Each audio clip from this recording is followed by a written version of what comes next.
it wouldn't be a Dan Hardy interview in this day and age without the inevitable question about your potential fighting future. I know you were having some more medicals done to try and ascertain the feasibility for you coming back. Yeah.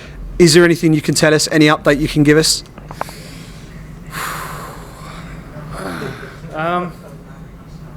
I've done tests. I've got results back.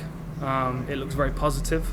I'm not sure exactly what I'm going to do with the knowledge and information yet, but I feel confident I have paperwork to prove that I can fight again. So does this mean that you can now go to a sanctioning body or the UFC's medical staff and say, I have documentary proof that I am now medically clear to step back into the octagon again if you can get me a fight? I suppose you could say that. Yeah.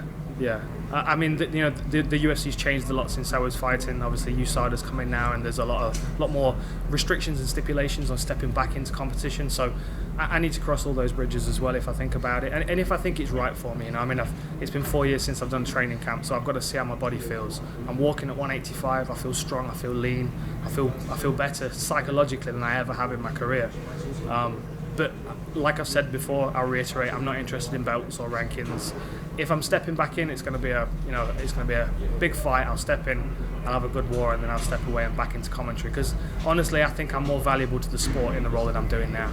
There aren't many people that can really explain mixed martial arts, in my opinion. And I'm trying my best, and I think we need more people like me in the sport to educate the new fans that are joining us.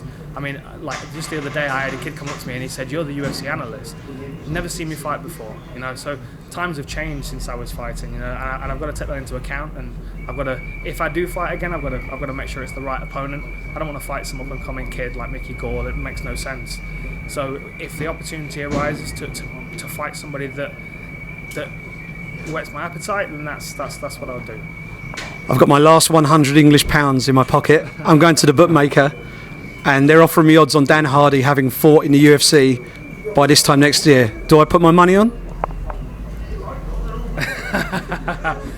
I'd put 50 quid on it. I'd put 50 quid on it for sure.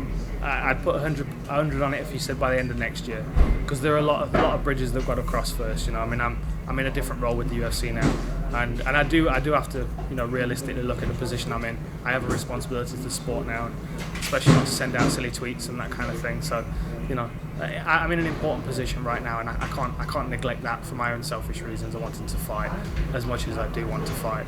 I said to my wife driving up to the arena tonight, I wish I was fighting tonight. It's just a buzz about these events. It gets me itching, it gets me going. Yeah, I love it. I'll never lose it.